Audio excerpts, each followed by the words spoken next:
New Thought Media Network.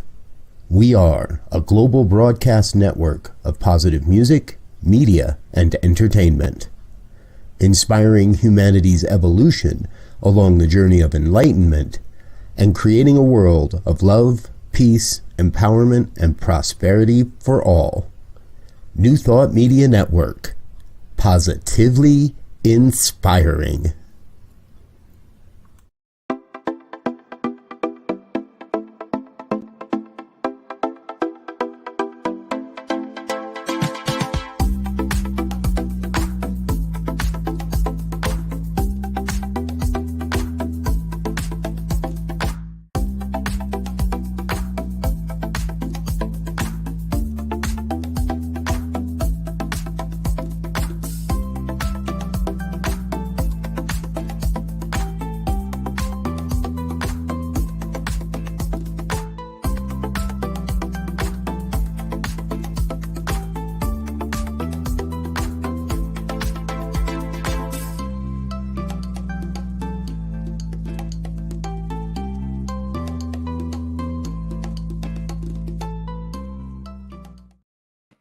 Hello and welcome to Global Focus today. This is a marvelous opportunity because today's guest is an outstanding person, Reverend Dr. Katherine McClelland. You're going to love her. I'm going to tell you a little bit about her, but I'm going to let her do most of the talking because she's got a lot to say. Let's just start with, she is the senior minister of CSL, no, not CSL, I said it wrong. She's the senior minister of Center for Conscious Living in Ojai, California. Let me just read because I can do that without making a mistake. She began her religious science studies at Agape International Spiritual Center in Los Angeles with Reverend Dr. Michael Beckwith. Not a bad start. Then she went on to the religious science ministry of the Forum of Foundation of Santa Fe, New Mexico, and was ordained in 2001. 2006, she was a senior minister at, listen to the name of this, Symphony of Life Center. Isn't that beautiful? And she received an honorary Doctor of Divinity degree from the Forum Foundation for her work in the co-leadership of the Interfaith Alliance and the International Day of Peace events. Not bad, right? Most recently, she developed the Love Intelligence System, a system to assist in the awakening of people to higher consciousness and more love, joy, and success in their lives as part of her journey to her doctorate. A lifelong learner, Reverend Katherine earned her Doctor of Divinity degree from the Emerson Theological Institute in December of 2022. She previously served as co-minister at the Symphony of Life Spiritual Center, which was also a religious science spiritual community in Ojai, from 2001 to 2003. And as a senior minister from 2003 to 2009. There, she was affectionately known as the Minister of Love by her congregation. During her tenure, she also served as one of 8 affiliate ministers on Reverend Dr. Michael Beckwith's Leadership Council at the Association for Global New Thought. I'd say she's pretty well got us covered here. Please help me welcome Reverend Dr. Katherine McClelland to Global Focus today. Dr. Katherine, thank you so much for joining us. We are delighted to have you here. Thank you. Thank you so much for having me here. It's delightful to hear you expressing my bio and just listening to it. Well, I know the first question on everybody's mind is tell us a lot more about the Love Intelligence System. Okay, well, it occurred to me that, let's see, where to begin. I should have an elevator speech for this, but I do not. Oh, you don't need an elevator speech. You have all the time you need. Just start talking. So the Love Intelligence System, it occurred to me that we live in 2 states of consciousness. Pretty frequently, many of us defer to an instinctual state of consciousness that has a bias towards fear and duality, when things are right and wrong and good and bad, and we have to make decisions against each other and things like that. It all creates very difficult circumstances for ourselves. But there is another system that is sourced in love that we can also choose. And when we choose the system and the source that is love, we have a whole network of intelligence, creativity, and power that we know nothing about when we're in the other system. So to call attention to the fact that there is a difference and a choice, we named it the love intelligence system, and we gave it a thing called an LQ as opposed to an IQ, Right. so that people could find out that they have so much more intelligence and creativity and power and potential than they think they have when they're all alone making their life choices by themselves. When they tap into the universal intelligence that is simply all around us, everything is available. All the creativity, all the power they need, all the strength, all the grace, all the glory, all the joy, all the prosperity, it's all available. And it does mean that we have to choose a source. We can choose the source that is duality or fear-based or in our amygdala, right, wrong, good, bad, and full of judgment, or we get to choose the source that is love. And in the source of love, all else dissolves, and we are simply invited constantly and consistently into the power of the guidance that comes to us from that field. And this is such an important thing for us to know, because within this field is peace and understanding and coherence and wholeness. And we can consistently understand how to know what's best and what's good. I don't know about anybody else, but I definitely would prefer to live from my love brain than my lizard brain. Absolutely. So how do we go about finding out what our LQ is? I like that. Isn't that great? Well, we've been developing, we have gone through this a few times, so we're still learning about how to develop a way to actually determine. But one of the ways you can determine it is by your state. So you can check with yourself. You don't need an outside monitor to check. Your state within yourself lets you know which field you're in. So when you're in the field of your fear intelligence or your fear lockdown or constraints, you will feel the experience of tension, constriction, lack of breath, racing thoughts, competing thoughts, conflicting experience. Your stomach gets tight, your breath gets low. Is anybody following me in this, right? You're telling me that if I will know I'm in my love brain because it feels good. That's right. Whoa, that is so That's cool. right. Your love brain feels like this. Wondering where the answer is that I'm looking for. I'm curious what happens when I wonder and I take this question into a field that's bigger than me. Oh, there's an idea. I never thought of that myself. And so we exchange this sort of idea of our self being alone, a small self, for this larger self that has access to the entire field of all that is. And then we have all the divine intelligence we need for any situation. Nothing is bigger than us. Everything is manageable and all is well. Wow. It should be called wow. You should find some way to make love intelligence be wow, because that's what it is. It's wow. So you said identity a couple times. How is that connected? Where does their identity come from, and what does it have to do with how they live? Isn't that great? It's such an interesting, feeds right into this love intelligence, right? So if we see our identity as singular, alone, and can often be kind of put into a survivalist experience, we see ourselves pitched against things in our lives, not things being for us, but things being against us. And we're always trying to figure out how can we survive? It's you or it's me, but it's not going to be both of us. And that identity creates a fear-based way of approaching life.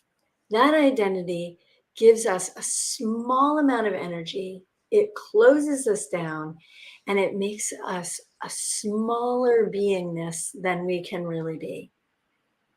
Now, we take ourselves into a different situation and we say to ourselves, I am all.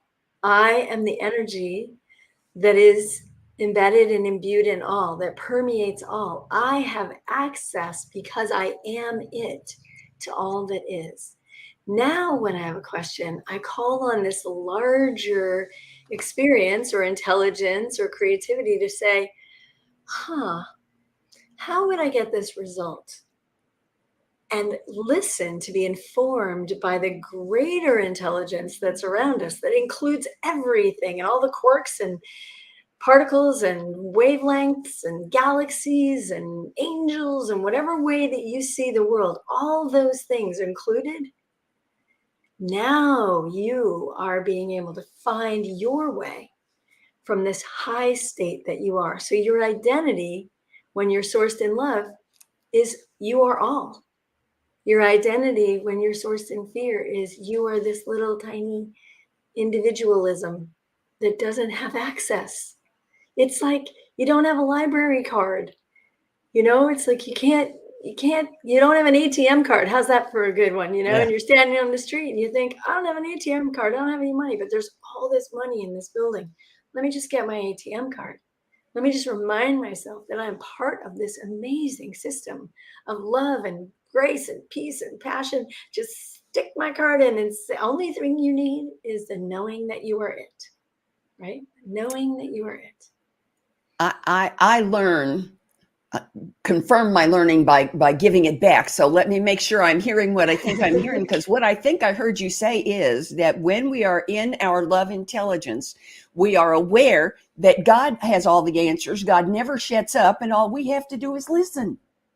It is true. And it really invites us, Reverend Sharri, into a consciousness where there's no separation, that we have wholly accepted our birthright that is already there, that we are part of this field that we call God, this essence of life. And when I see my identity as that, I'm part of this field and everything is already here, then I just ask it, hey, where is the answer? What is the condition? What is the next step? Where is it for me to go? Because I will not know of myself all of the factors that are in the environment, in the world, in the galaxies that surround me. I will not know those factors. Okay, so how do we go about finding those factors? You said system. I want to hear the systems have steps. Yeah. I like steps. Steps okay. On focus, So tell us about the steps of the system. Okay, so the way you go from seeing your identity as what we would call the small self or the small s self, I'm alone, and get it to this larger state is you go through a process where there's an unfoldment of you. So what you start with is recognizing that there is actually something greater than you going on here. We call it the universe of love, if you would rather call it that. Like people call it God, people call it infinite intelligence, people call it Allah, people call it Jesus, people call it the God within. We call it anything we want. All we need to establish is that there is a one field that includes us and is more than we are when we separate from it. Does that make enough sense? Is that clear? Oh, oneness. Oh, yes. I love oneness. Oneness is my favorite concept. Oneness means I'm never alone. Oneness means I'm never helpless. Oneness means I'm never without intelligence or wisdom or imagination or creativity. I love me some oneness. Yeah. And if we think about it, if we just imagine oneness as being only humans for the moment, we think we have access to every human mind. That would be amazing, right? If I need a problem answered, every human mind would be with me. But it's more than that. It's not just every human mind, it's every divine mind, it's every galaxy, it's every part of this system. And as the quantum physicists have taught us, it's all one, and it flows with an energy of alignment and coherence towards good. So that which is for our highest good may not always appear in this specific moment that we think, is that really for my highest good? Yes, Wayne, we had the power all along. It's true. And that is the thing, that as we learn this, so first we recognize the power. There is this amazing universal power. And then we align with it. We commune with it. And we say within ourselves, You can do it as a prayer. You can do it as a mantra. You can do it as an affirmation. You can do it just as you walk down the street. I am one with this. I am one with this. And so as we choose that step, and I'm one with this, then if I am one with this, there is nothing lacking. There is nothing lacking. So as we start the next step, which is, what do I think is lacking? Now I'm going to go back and see actually what my brain thinks is lacking. So tell me something, Reverend Sharri, that you think you could imagine in a moment, or even someone you know, or someone fictitious. Most people can have no problem at all imagining a lack of funds. Funds. Okay. So prosperity is an issue for lots of people, right? So if we start with, I have a lack of funds, we can't feel this energy because there's some kind of weird way we're pulling ourselves out as, strangely enough, special. Like we're special. We're not part of the whole. And just in my case, I'm not unified with the whole. But the whole, if we look at every tree and every bush and every flower, we see the abundance of the universe is already here. So we say to ourselves, wait a minute now, if I'm one with all this stuff, how can I be claiming I'm this little thing that doesn't have enough? We have to be willing to suspend our small identity ideas for how it gets there. How do we get money? We have to be willing to suspend those ideas and say, you know what? I'm going to ask the question. I'm going to listen for the answer because I have everything here, but I can't hear it while I'm talking. Right? I can't hear it while I'm talking. So here I go. I close my eyes. I've already said I'm one with this amazing power. There's already this amazing power. And here I am. And I say, you know what? I'm going to let go of my attachment to being less than prosperous.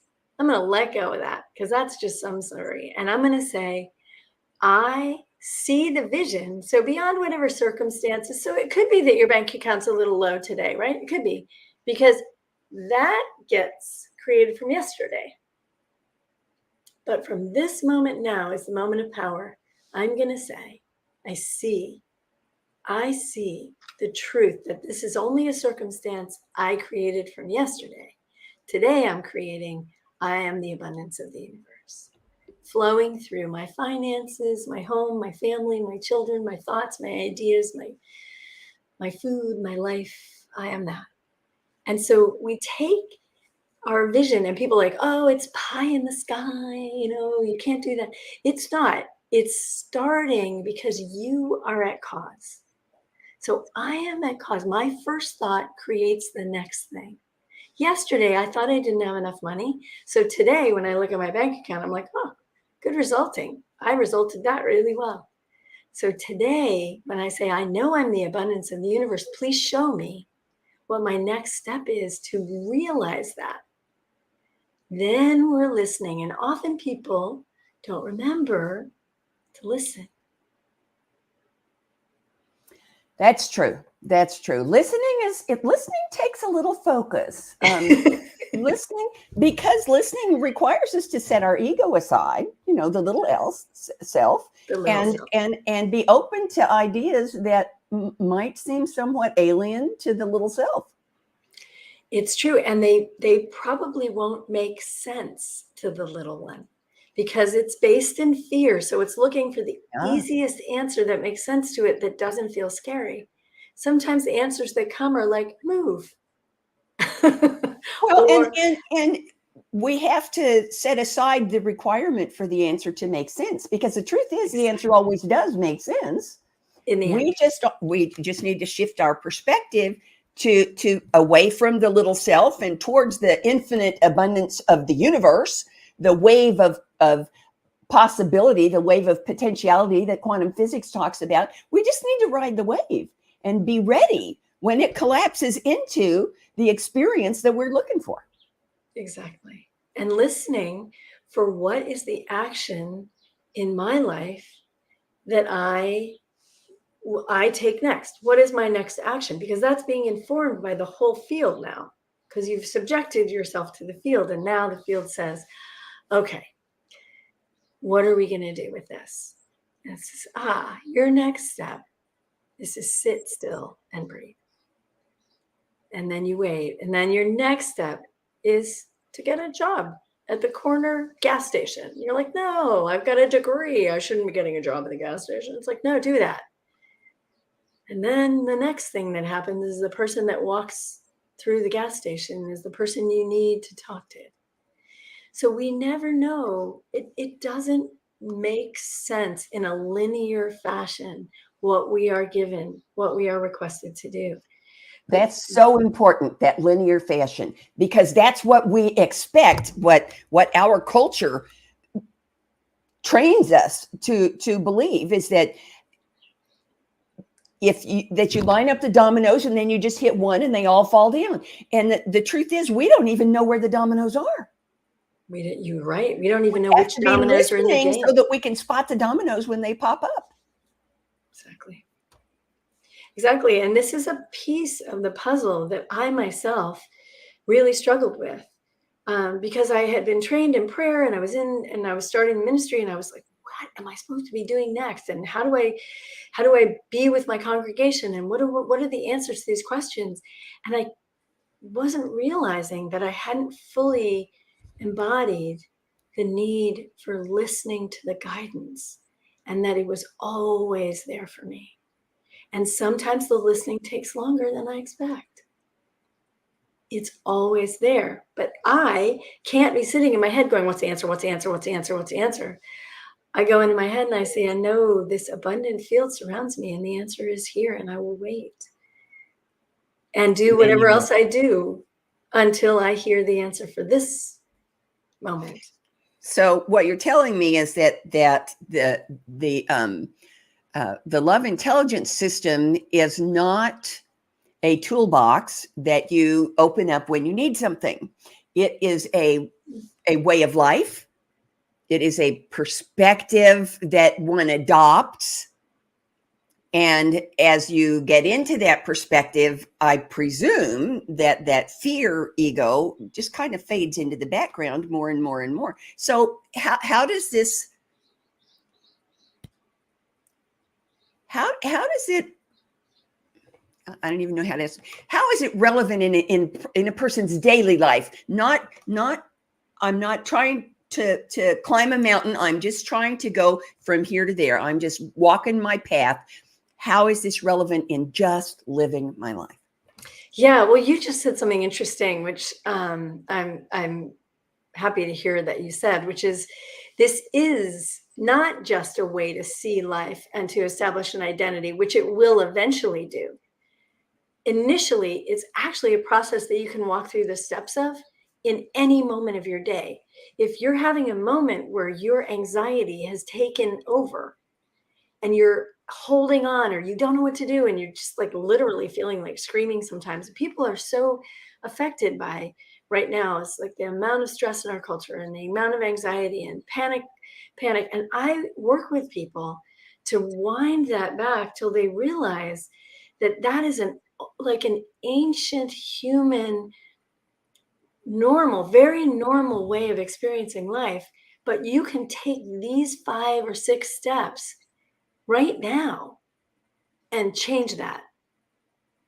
And you can, in the moment, walk yourself back out of that scenario where you're really, and the only reason I'm saying I know this is I've had to do it, because there were times when I had so much panic or worry or doubt in my life that I was frozen. And we call that stuck in our culture, right? I'm stuck. And Yep. we need to, and what happens sometimes is we take too big a step, right? We're like, I don't know what to do, so I'm just going to quit my job, which I've done. And then you don't have any money and you're like, now what? So maybe it's a gentler approach also of this love intelligence is to be listening so that you can take a gentler approach with yourself, a soothing approach with yourself, an approach where you get a step at a time. Oh, maybe I should just talk to someone about things I would like to have be different in my job. Maybe if I don't get any results there, I'll ask again. And then go on a journey with this as a learning for yourself of how to give yourself what you want. It exactly is a process that works today in this moment in anyone's life, and it will answer all these questions. It will relieve the anxiety. It will stop a panic attack. And I can only say that with assuredness because I have done it both for myself and others. And it is such a gift. It's not a pill and it's not magic. It's you choosing, you deciding, and you taking these steps that walk you into a place where you remember who you are. So again, what I'm hearing you say is one of my favorite concepts is something called conscious evolution.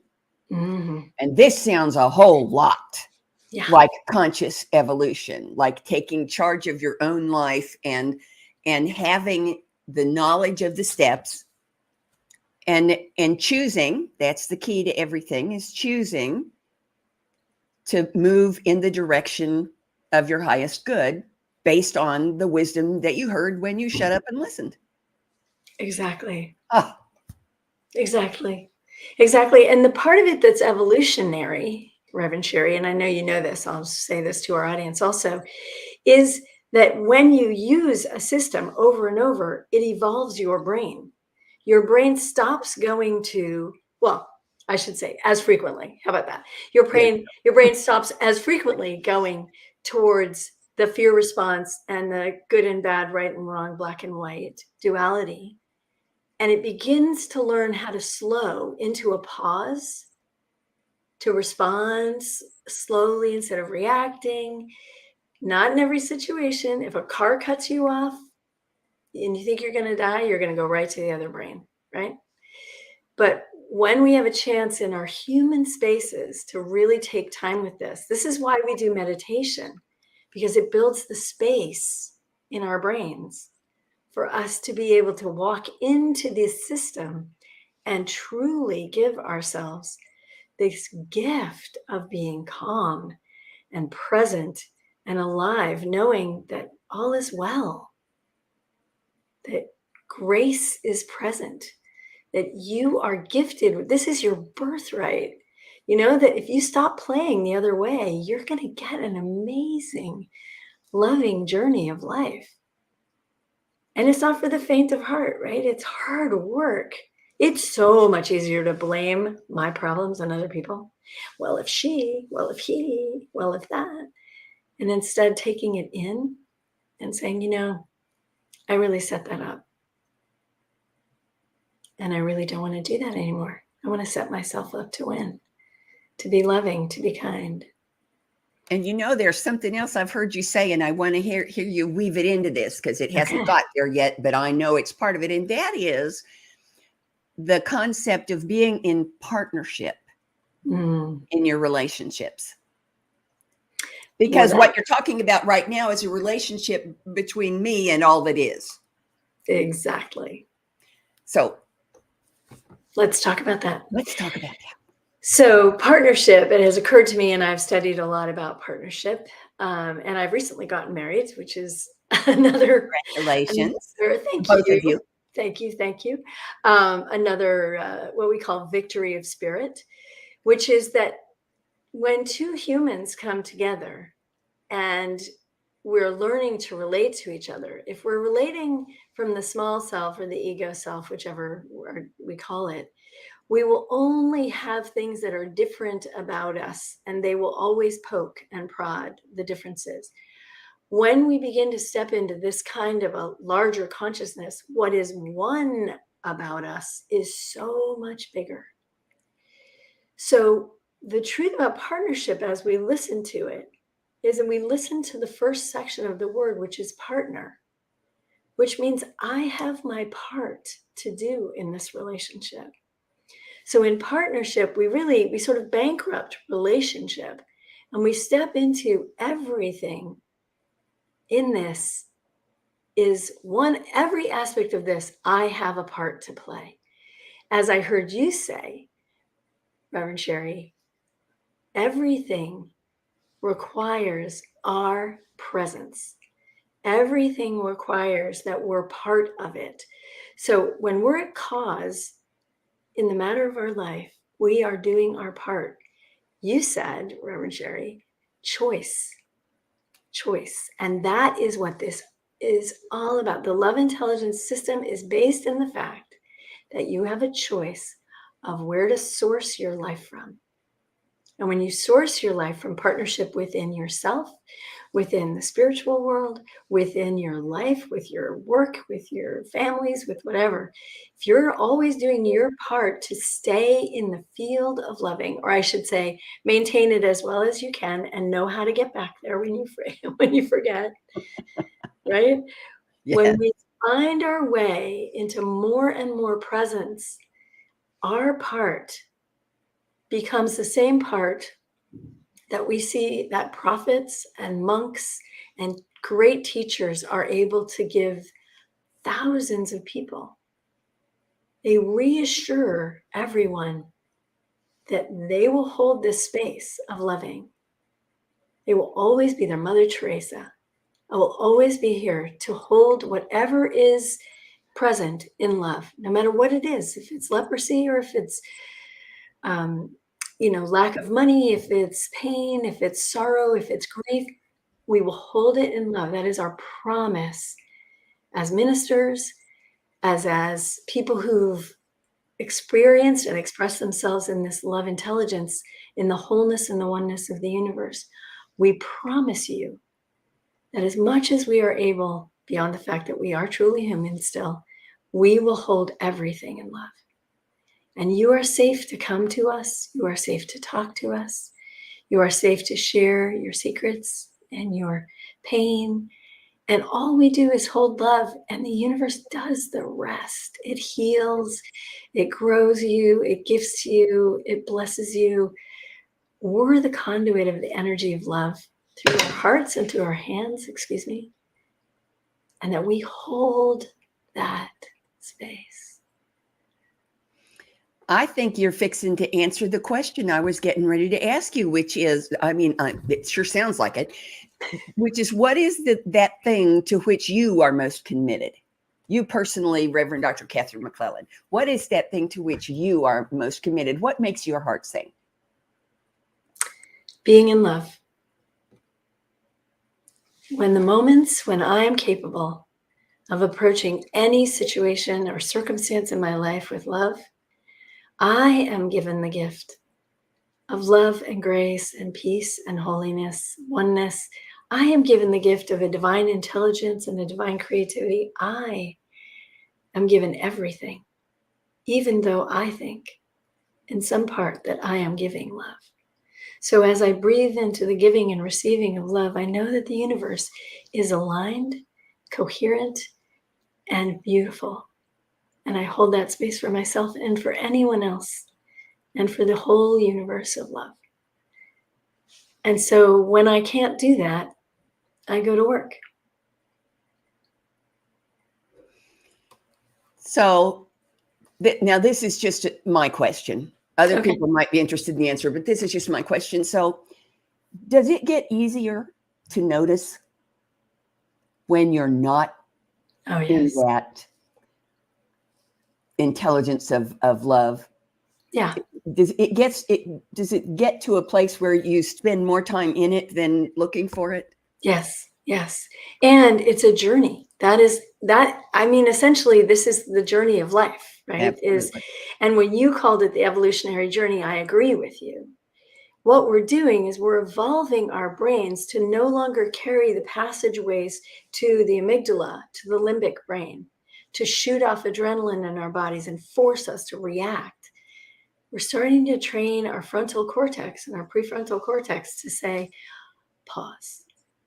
So as I mentioned before, spiritual practice of prayer and meditation, of contemplation, of reading, of blessings, of grace, of service, all of the ways that we talk about spiritual practice, what that does is gently and slowly retrain our brains.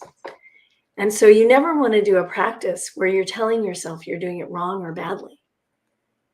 All your practice comes from a place of love, and you love yourself within your practice, even though you think, and maybe you're right, you don't really know what you're doing. But do you love your dog or your child or your best friend?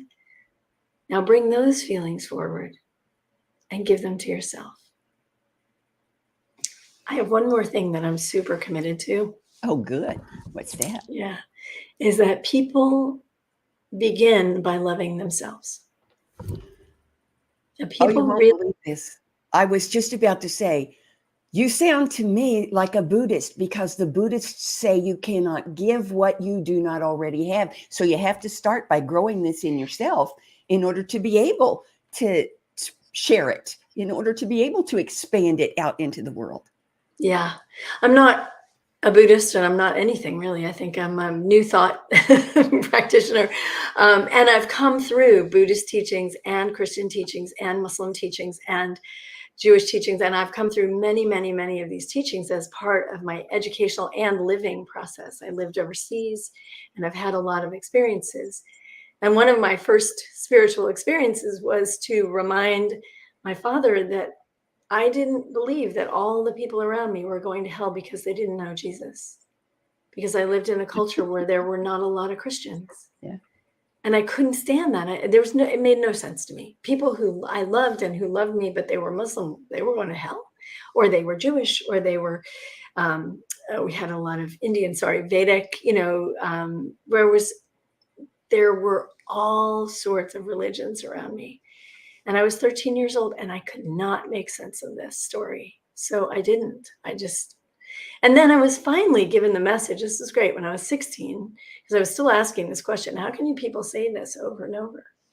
And the message I was given by a very, very brilliant and humble man was, it's not that you can only get to God through Jesus. You can only get to God, meaning this higher field of intelligence, through love, through releasing any judgments we have against each other, through forgiveness of everything. And then the field is available to you.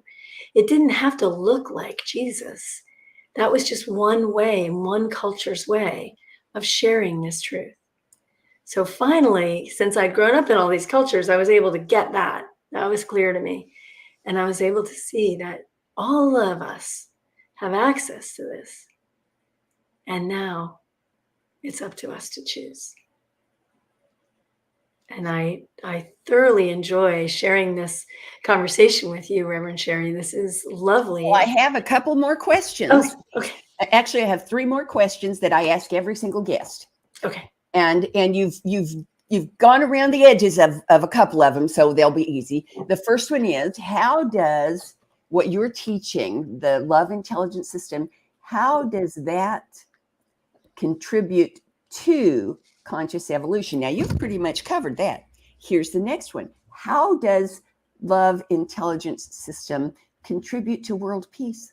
So it's funny that you say that, because world peace has always been a commitment of mine. I grew up in the Middle East, and during that time, there was a lot of violence and coups and wars and tribal actions, and Americans weren't always welcome. So I had a lot of experience with what war looks like and what it does, and especially to children. And it made me pretty sad about that for a while. And then I really know that, so what happens in this field that I'm calling love, because I don't have a better word for it, is that all the attributes of God, all the attributes of the energetic field of wholeness are available to us. And one of them is peace. So as we bring love and compassion and kindness into our bodies, we become peace. And as you were saying before, that I sound like a Buddhist, also, as we become, like, literally, we overflow with peace. We overflow with joy. We overflow with love.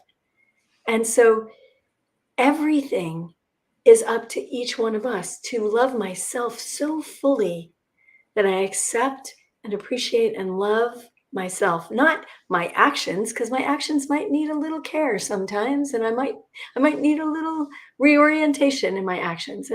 And this is why in our culture we have to have places where we set aside people who can't care for each other, at least as long, and we hope for only as long, as they will learn to care for each other. But each of us, if we accept ourselves and love ourselves wholly, Now we're free. We're free to be the peace, no matter the circumstances. And these are big concepts that I'm trying to bring down into these, short but you did sound it bites. beautifully. That was the most perfect answer. No, well, So I have one more question I ask everybody. Okay. And I cross my fingers and do all of those superstitious things when I ask the question, because I want the right answer. And the question is, will you come back? Oh, I would love to come back. I would love to come back. And hold on, I'll get the calendar out. Okay. And can I say one more thing that I think is really important in this conversation? May I? Yeah. I would just like to say that this work that you are doing, the work of each and every person, is the most important work for the world. To not look outside of ourselves for the answers, but to look within, to own the responsibility that we have to care and love for ourselves first, knowing that we will love others from that place. Not from our ego, but from this grand and glorious oneness that we are, the magnificence of who we are. And if we are willing to love ourselves, the overflow is so beautiful, and the world is a peaceful place. Oh, you are muted, Reverend Sharri. Oh, there we go. I'm back. I said I'll have an order of what she's having. Mm-hmm. Now, the first date I have open is July 18th. Will that work for you? I think so. Shall I check though? Oh, yes, please do. And I will. And I'll plug you right in. Just like, that looks great. I would love to come back. Oh, excellent. I can't wait. Thank you. So You're much. in the schedule. Thank you so much. And this has been just a lovely experience. Thank you so much for giving me the opportunity. Thank you so much for coming. And I want everybody to know that they want to be sure they come back next week, because next week, your associate, Reverend Paul Hoyt, is going to be our guest. That's so right. We will get a whole nother perspective. Hopefully not totally different. Well, no, I didn't say different. I just said another perspective. That's true. Another person's point of view. And I love that. So it's beautiful. Thank you so much. Thank you all for being with us. And we hope to see you again next week. And for now, bye-bye.